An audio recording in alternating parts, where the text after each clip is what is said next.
حضور علیہ السلام نے ارشاد فرمایا، جس نے کسی شخص کی مصیبت کو دور کیا، کسی مومن کی تکلیف کو دور کیا، وہ بیماری تھی اس کے علاج میں مدد کی، اس نے کہیں جانا تھا سواری پہ بٹھا کے لے گیا، وہ بھوکا تھا اس کو کھانا کھلا دیا، اس کی جوان بچی تھی اور گھر کی دہلیز پہ بوڑھی ہو رہی تھی، اس نے شادی میں مدد دے دی، اس کی کوئی بھی تکلیف، کوئی بھی مصیبت جس میں وہ پھنسا تھا اس سے اسے نکالا۔ اللہ تعالیٰ اس کے لیے دنیا اور آخرت میں آسانیاں پیدا کرتا ہے۔ اگر آپ یہ چاہیں کہ میری زندگی سہل گزرے تو لوگوں کی زندگیوں کو سوکھا کر دو۔ بعض اوقات ہمارے رویوں سے لوگ اوکے ہوتے ہیں۔ ایک بندہ مجھے کہنے لگا کہ بڑی پریشانیاں ہیں، تو میں نے کہا اللہ کی مخلوق کے لیے آسانیاں پیدا کرو۔ تو اس نے کہا میں تو کسی کو کوئی تکلیف نہیں دیتا۔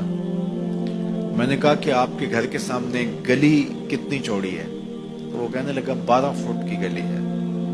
تو میں نے کہا کہ آپ نے جو تھڑا بنایا ہے وہ کتنا آپ نے بنایا؟ کہتا 3 سیڑھیاں۔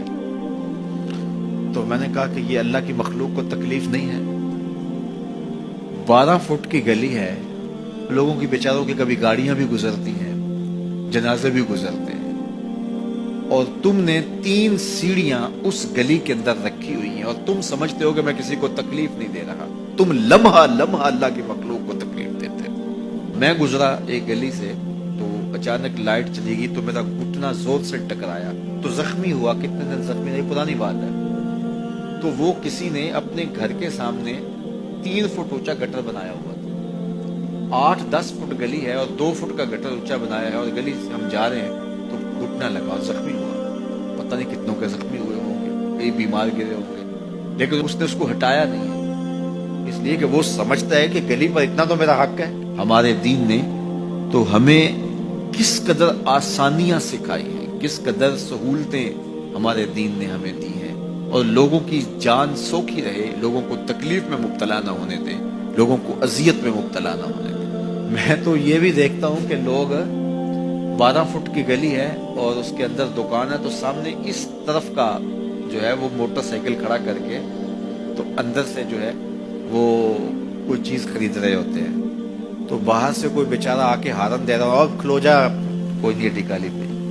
یعنی یہ بدتمیزی کی انتہا ہے، اور یہ ہمارے معاشرے کا المیہ ہے، لوگوں کے لیے اذیتیں پیدا کرنا، لوگوں کے لیے تکلیف پیدا کرنا، جبکہ ہمارے دین کی تعلیمات یہ ہیں کہ دوسروں کے لیے آسانیاں پیدا کرو، دوسروں کے لیے جو ہے وہ خیر پیدا کرو تو تمہارے لیے خیر پیدا ہو۔ تو اس لیے فرمایا گیا کہ جس نے کسی شخص کے لیے آسانی پیدا کی تو اس کے لیے بھی آسانی پیدا ہوگی، لیکن صرف دنیا پہ نہیں ہوگی بلکہ اس کے لیے اس کے بدلے میں آخرت میں بھی آسانی پیدا ہوگی۔ تو یہ اگر ہم مزاجی زندگی بنا لیں تو وقت نہیں لگتا کوئی اس پہ، تو اللہ تعالیٰ جل شانہ آسانیاں پیدا کر دیتا ہے۔ ویسے بھی آپ کسی کی دل جوئی کریں، کسی شخص کی مدد کریں، کسی کے لیے آسانی پیدا کریں محض اللہ کی رضا کے لیے، آپ کے اندر جو طمانینت اترے گی، جو ٹھنڈ پڑے گی، اس کا کوئی جواب ہی نہیں ہے۔